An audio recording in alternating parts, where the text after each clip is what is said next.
우리 10월 주제 영혼 구원의 시간입니다. 오늘 말씀의 제목은 멈추지 않는 복음입니다. 사도행전 28장 23절에서 31절 말씀인데요. 저와 성도님들이 교대로 한 절씩 읽다가 마지막 절은 한 목소리를 함께 읽도록 하겠습니다. 그들이 날짜를 정하고 그가 유숙하는 집에 많이 오니 바울이 아침부터 저녁까지 강론하여 하나님의 나라를 증언하고 모세의 율법과 선지자의 말을 가지고 예수에 대하여 권하더라. 그 말을 믿는 사람도 있고 믿지 아니하는 사람도 있어 서로 맞지 아니하여 흩어질 때 바울이 한 말로 이르되 성령이 선지자 이사야를 통하여 너희 조상들에게 말씀하신 것이 옳도다. 일러스되 이 백성에게 가서 말하기를 너희가 듣기는 들어도 도무지 깨닫지 못하며 보기는 보아도 도무지 알지 못하는도다. 이 백성들의 마음이 우둔하여져서 그 귀로는 둔하게 듣고 그 눈은 감았으니 이는 눈으로 보고 귀로 듣고 마음으로 깨달아 돌아오면 내가 고쳐줄까 함이라 하였으니 그런즉 하나님의 이 구원이 이방인에게로 보내어진 줄 알라. 그들은 그것을 들으리라 하더라. 바울이 온 이태를 자기 셋집에 머물면서 자기에게 오는 사람을 다 영접하고 함께 읽겠습니다. 하나님의 나라를 전파하며 주 예수 그리스도에 관한 모든 것을 담대하게 거침없이 가르치더라. 아멘. 네, 뜨거운 환호 감사드립니다. 네, 발바닥이 뜨거운 남자, 이승호 목사입니다. 이제 약속의 땅에 가면 얼마나 뜨거워질지 걱정이 앞서는데요. 오늘 또 새로 이 수요 예배에서 처음 온 친구가 또 안내팀을 섬기고 있는 우리 청년부 친구인데요. 반갑습니다. 수요 예배에서 또 뵐 수 있어서. 네, 언제나 이 수요 기도 예배에 오면은 은혜가 넘치는 것 같습니다. 그래서 이 공간에 오는 것만으로도 저한테 많은 영적인 힘이 나는 것 같고요.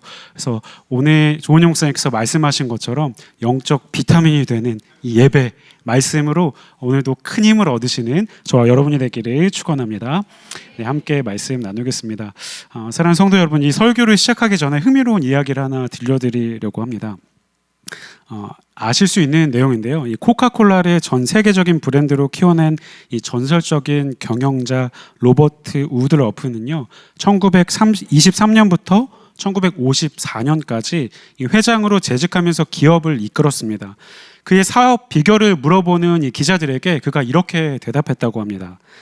이 내 몸의 혈관 속에 흐르는 것은 코카콜라입니다. 자, 물론 실제로 그의 혈관 속에 코카콜라가 흐르진 않겠죠. 하지만 그만큼 그는 코카콜라에 대해서 진정성으로 열정이 있다는 것을 표현한 말일 것입니다. 그것으로 가득 차 있었다는 것이죠. 여러분, 그렇다면 여러분들에게 한번 질문해 보고 싶습니다. 만약 누군가 우리의 마음을 콕 찔러본다면 여러분에게서 흘러나오는 것은 무엇이겠습니까? 혹시 이 돈에 대한 욕심은 아니십니까? 명예에 대한 갈망이나 성공에 대한 조급함, 아니면 내 인생이 좀 편안하게 흘러가기를 추구하는 어떤 이기심은 아닙니까? 그런데 오늘 본문에 나오는 이 사도 바울은 사뭇 달랐던 것 같습니다. 그를 어디서 만나든 어떤 상황에서든 그를 건드리기만 하면 복음이 흘러나왔던 사람들입니다. 사실 다른 사도들도 마찬가지였습니다. 그들은 온 존재가 이 복음으로 가득 차 있었기 때문에 그들을 통해서 어디서든지 복음이 전해졌다라는 것입니다. 오늘 본문을 통해서 그런 바울의 모습을 다시 한번 확인할 수 있는데요. 오늘 이 본문의 장이 사도행전의 마지막 장이라는 것 알고 계시죠? 네, 마무리입니다. 우리는 종종 이 용두삼이라는 말을 사용하곤 하는데요. 용의 머리처럼 어떤 크고 강인한 모습으로 시작했는데 뱀의 꼬리처럼 가늘고 약하게 끝을 맺는 것을 의미하는 말이죠. 자, 용두삼이, 이것은 아마 모든 사람들이 이러한 결과를 내는 것을 기피하는 단어일 것입니다. 우리가 원하는 결말은 어떤 것입니까? 어떤 대기만성. 그리고 처음에는 조금 미약했지만 그 끝은 창대하리라. 아니면 이것도 부족해. 나는 처음부터 최고의 것으로 시종일관 한결같이 좋은 결말을 기대하는 것이 바로 우리인 것 같습니다. 그런데 수없이 많은 그리스도인들이요, 이 욥기서 8장 7절의 말씀을 사랑하잖아요. 내 시작은 미약하였으나 내 나중은 창대하리라. 그것도 심히 창대하리라. 자, 이 말씀을 액자에 걸어놓고 가정과 사업장마다 걸어놓고 있지 않습니까? 그만큼 우리는 이것을 원한다는 것이죠. 소망하는 것입니다. 여러분 중에 혹시 우리의 마지막이 창대하지 않기를 바라는 분이 계십니까? 아니라고 얘기하는 것 같아요. 다들 이 좋은 결말을 원하죠. 마지막이 화려하면 좋겠다고 생각합니다. 그런 의미에서 우리 성도들은요, 어떻게 보면 정말 복을 받은 사람입니다. 왜냐하면 우리는 이미 이 마지막을 보장받은 사람들이기 때문입니다. 우리는 이 세상에서 어떠한 삶을 살았던지 그것과는 상관없이 우리는 천국을 이미 보장받은 사람들입니다. 하나님의 예정하심으로 말미암아 우리는 태어나기 전부터 이미 그 영광스러운 결말을 선물로 받았다라는 것입니다.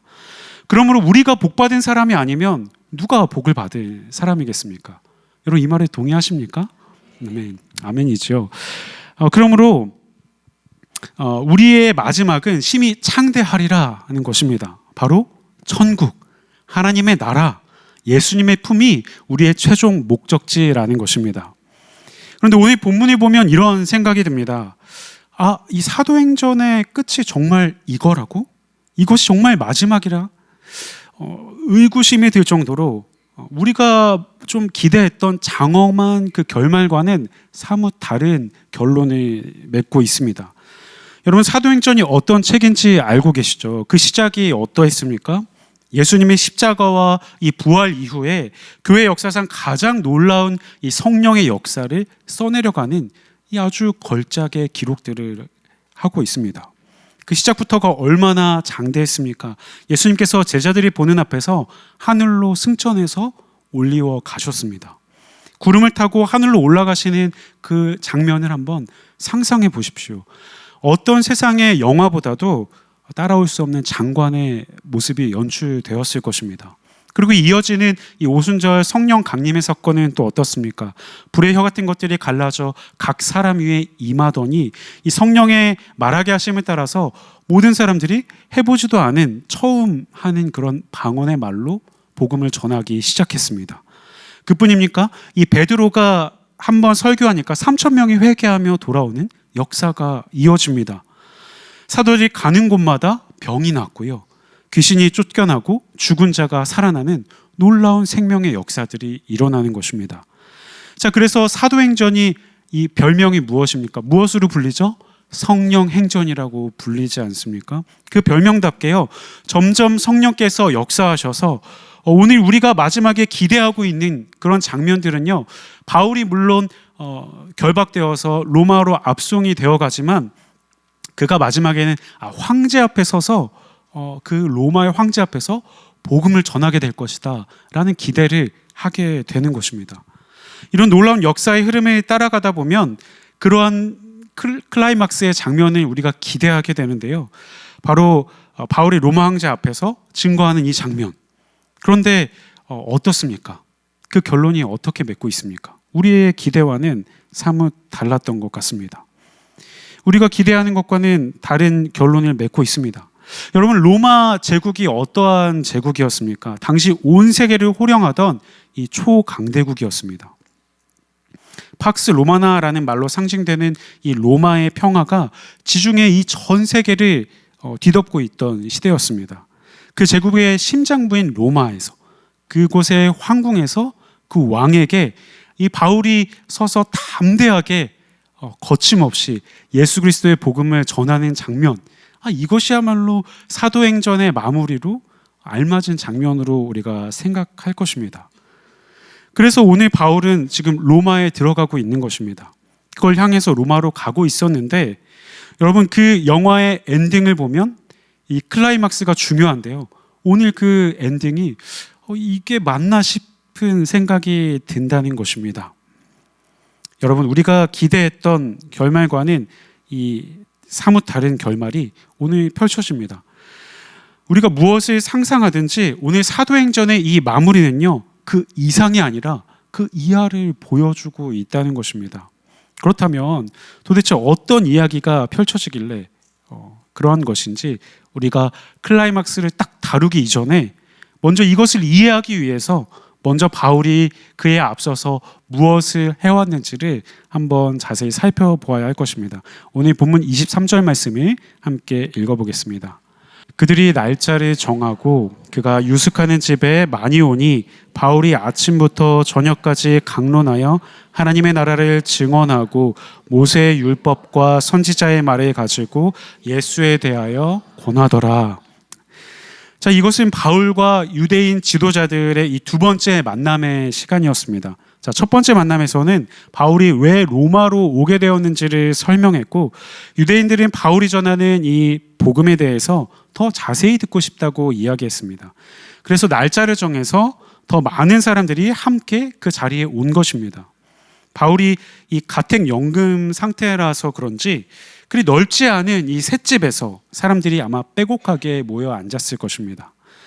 바울이 아침부터 저녁까지 했던 일은 이 성경에서 세 단어로 오늘 요약하고 있습니다.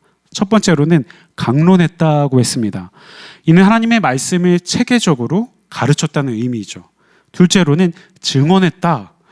자신이 다메섹 도상에서 예수님을 만난 그 체험 이후에 25년을 넘게 복음을 전하는 삶을 어떻게 살아왔는지를 간증했을 것입니다. 세 번째로는 권했다. 구약 성경을 통해서 예수가 그리스도임을 이 논리적으로 설득했다라는 말입니다.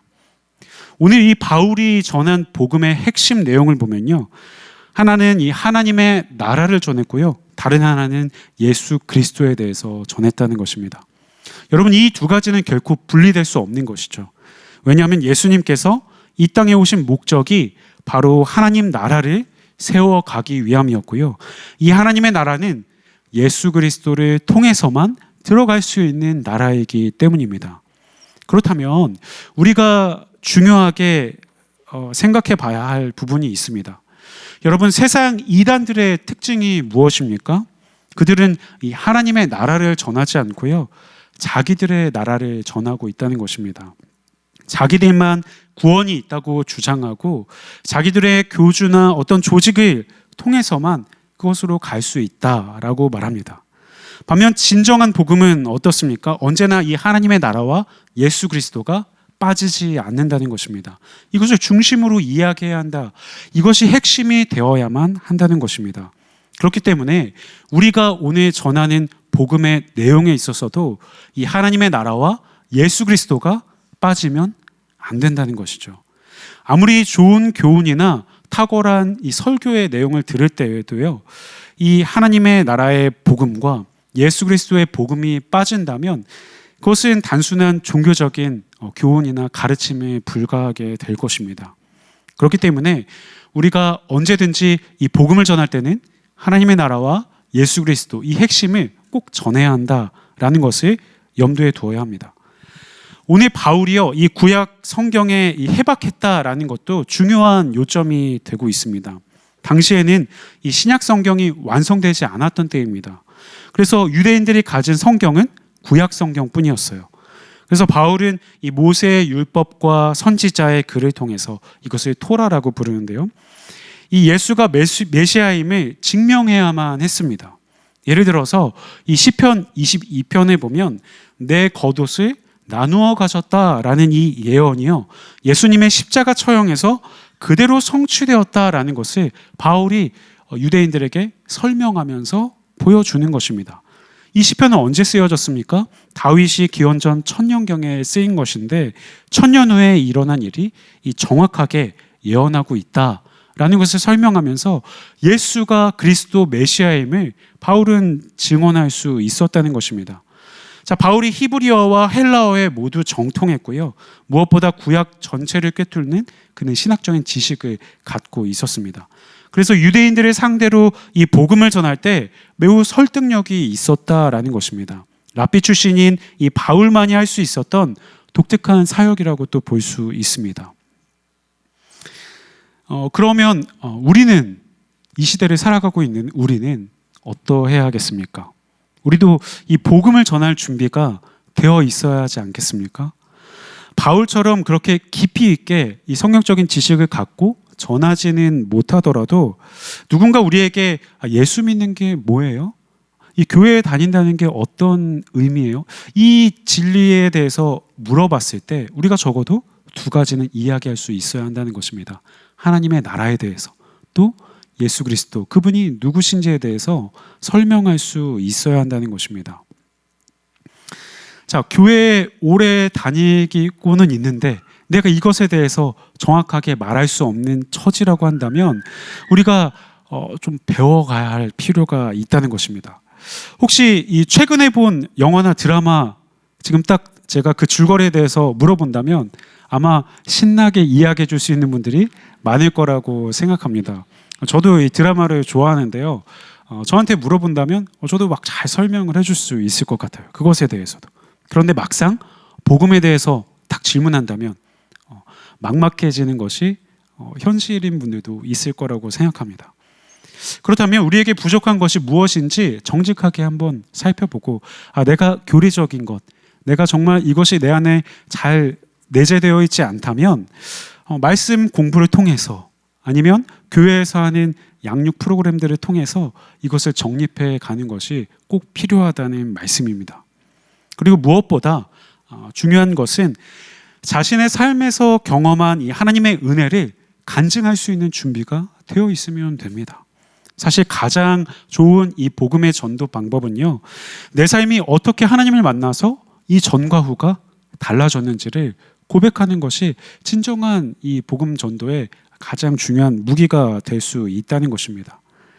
그러나 유대인들은요, 이 바울이 아주 극적으로 예수 그리스도를 만나고 변화되지 않았습니까?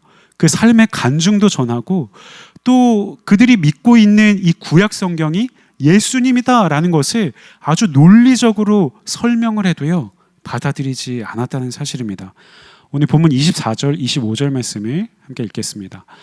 그 말을 믿는 사람도 있고 믿지 아니하는 사람도 있어.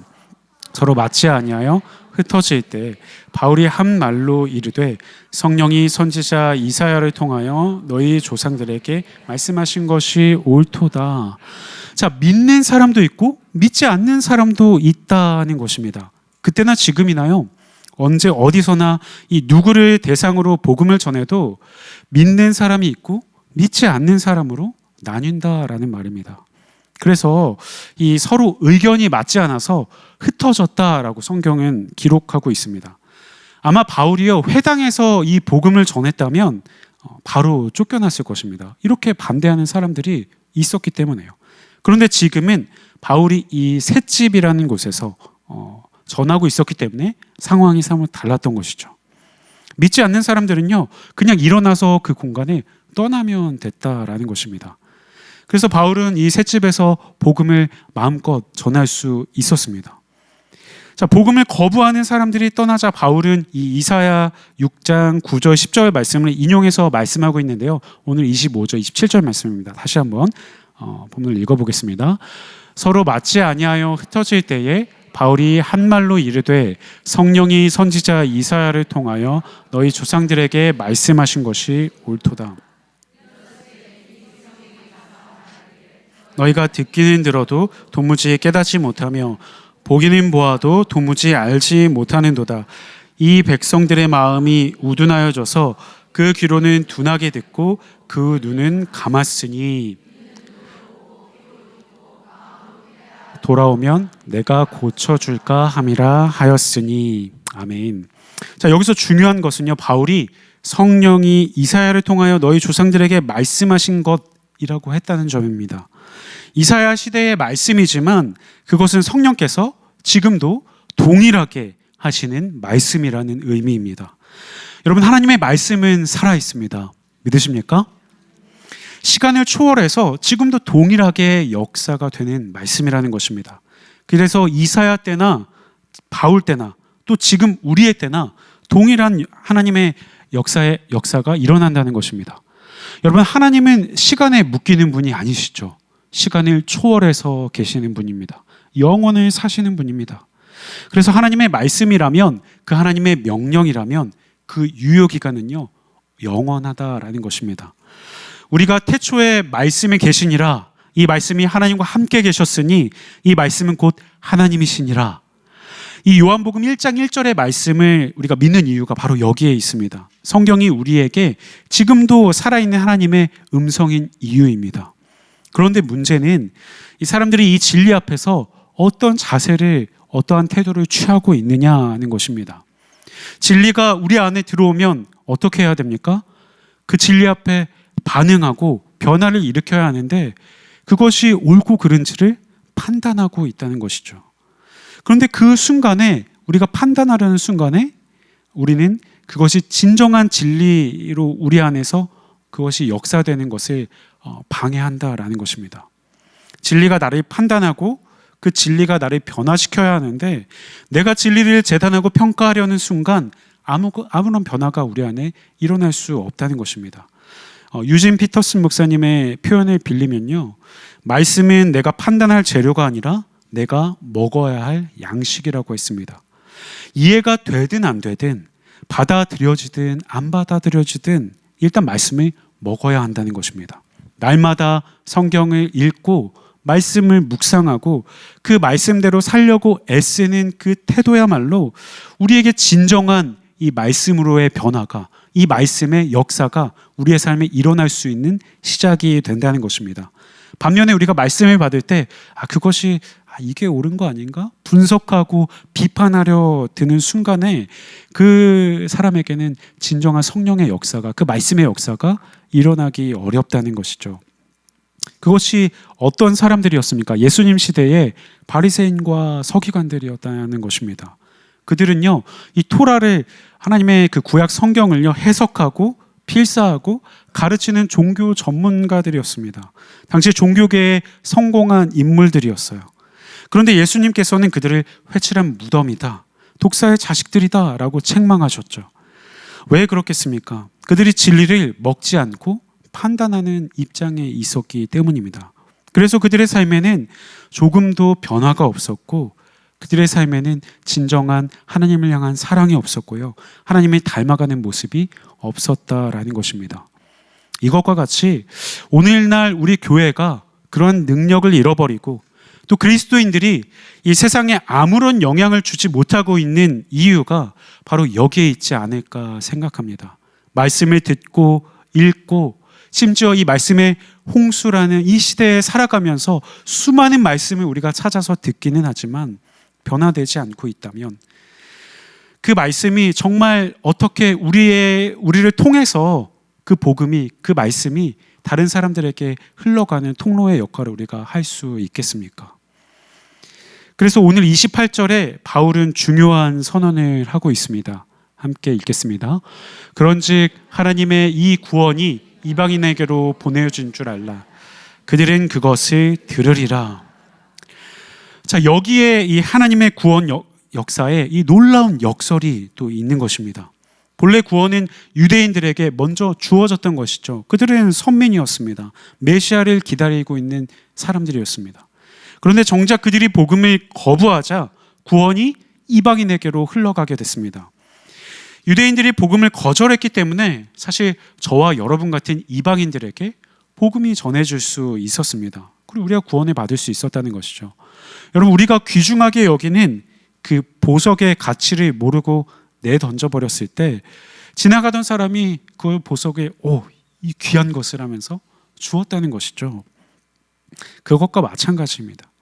로마서 11장에서 바울은 이를 나무의 비유로 설명하고 있습니다. 자, 유대인들은 원 가지인데도 꺾여져 버려졌고요, 우리 이방인들은 접붙인 가지인데도 구원받았다라는 것으로 설명합니다. 하지만 여기서 우리가 이제 우리에게 구원이 넘어왔어, 우리가 복음을 담당한 자야 라고 교만해질 수 있습니까? 그럴 수 없다고 바울은 또 설명하죠.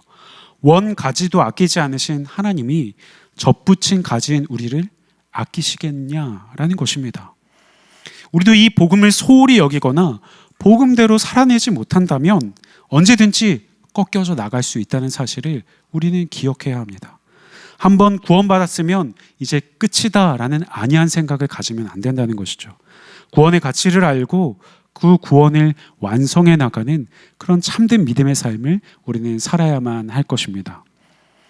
이제 드디어 진정한 클라이막스, 그 마지막 말씀을 한번 살펴보고자 합니다. 본문 30절, 31절 말씀입니다.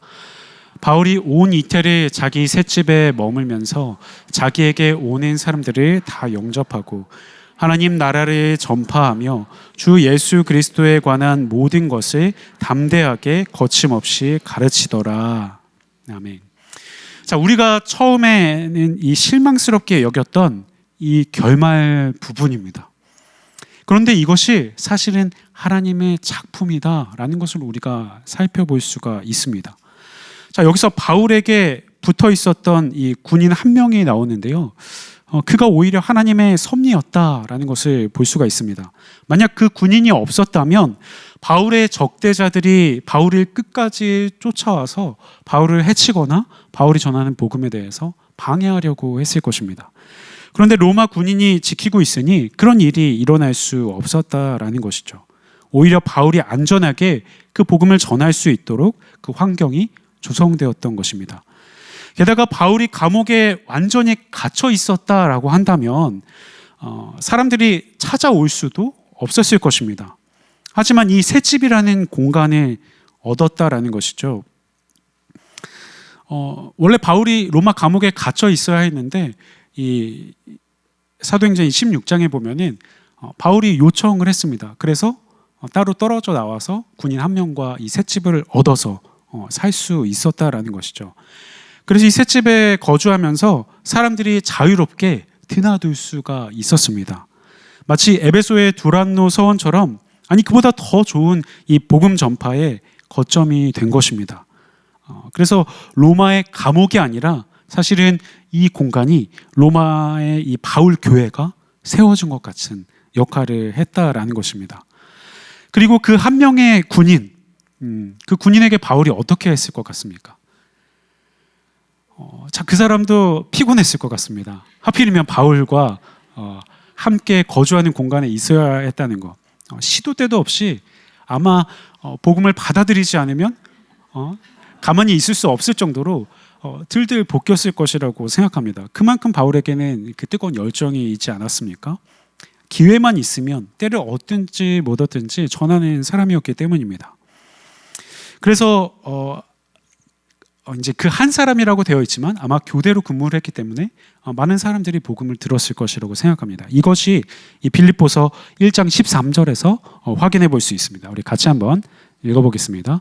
이러므로 나의 매임이 그리스도 안에서 모든 시위대 안과 그 밖의 모든 사람에게 나타났으니. 자, 바울을 감시하던 군인들 꼼짝없이 보초를 서는 동안은 이 바울의 복음을 들었습니다. 그래서 그중 일부가 듣다가 아마 회심을 했을 것이고, 이들은 이 로테이션이 되기 때문에 황제를 직접 호위하는 이 시위대 안에도 들어가서 그 복음을 퍼져나가게 하는 그런 복음의 전도자들이 되었을 것입니다. 이것이 얼마나 놀라운 일입니까? 그리고 이 때를 보면요, 바울이 2년 동안이나 재판을 받지 않은 것도 하나님의 섭리였음을 알 수가 있습니다. 고발자들이 오지 않으니까 증인 신문도 대질 신문도 할 수 없었을 것입니다. 만약에 이 재판이 있었다라고 한다면, 자, 꼼꼼한 누가가 이것을 기록하지 않았을 리가 없다라고 보는 것이죠. 그래서 2년 동안 완전히 자유롭게 복음을 전할 수 있었다. 이러한 복음 전파의 황금 시간을 하나님께서 허락하셨다라는 것입니다. 자, 그 기간 동안 수많은 또 동역자들이 바울을 찾아왔습니다. 디모데, 누가, 아리스다고, 에바브로디도 등이 이 바울과 함께 사역을 했습니다. 바울이 또 이 시기에 쓴 옥중 서신들이 또 주옥과 같죠. 에베소서, 빌립보서, 골로새서, 빌레몬서. 이것이 당시의 이 상황을 어느 정도 살펴볼 수가 있습니다. 로마에 있던 가정 교회들과도 아마 활발하게 교류를 했을 것입니다. 자, 이런 일들이요, 소상히 이 사도행전에 기록되어 있지는 않지만 그 로마에서 지금 무슨 일이 일어나고 있습니까? 아까도 말씀드렸지만 이 세계의 중심, 그 당시 제국의 수도 로마에서 정말 주목받지 못한 한 사도에 의해서 복음이 힘있게 담대하게 거침이 없이 막히지 않고 전해지고 있었다라는 것입니다. 그리고 바울은 2년 뒤에 풀려나서 다시 이 4차 전도 여행에 떠났을 것이다 라고 성경에서 암시된 부분들을 통해서 볼 수가 있습니다. 여러분, 그냥 생각해 본다면 바울이 빨리 이 재판이 끝나서 무죄로 풀려나서 복음 전도의 여행을 했다면 어땠을까? 그러한 기록들이 사도행전의 마무리로 됐으면 어땠을까라는 생각을 할 수도 있을 것입니다. 그러나 이것보다 더 중요한 것이 이 바울이 셋집에서 그 가택 연금을 받은 그 순간이었다라는 것입니다. 바울은 사람들을 영접하고 있었거든요. 그 공간에서 오는 사람을 막지 않고 다 영접했다고 기록을 합니다. 자, 우리 생각에 바울은 지금 뭘 해야 한다고 아까 생각했습니까? 이제는 황제 앞에 나아가서 복음을 전해서 탑다운 방식으로 황제가 믿고 다 모든 사람들이 믿어야 한다. 그렇게 돼야 된다라고 생각을 했지만 우리의 생각과는 180도 다른 이야기가 펼쳐진다는 것이죠. 이 셋집에서도요, 좀 영향력 있는 사람들이 찾아오는 것이 아니라 아무나 초대해서 받았다라는 것입니다. 여러분, 지금도 한번 생각해 보십시오. 내 집에 누가 초대할 때 여러분은 어떤 사람들을 초대합니까? 나와 관계가 깊거나 가족이거나 중요한 인물들, 만약에 한옥 목사님이 오신다면 언제든지 환영하고 초대할 수 있지 않겠습니까? 그런데요, 이 바울이 초대하고 있던 사람들은 아무나 어중이 떠중이 같은 사람들도 그냥 초대를 받았다라는 것입니다.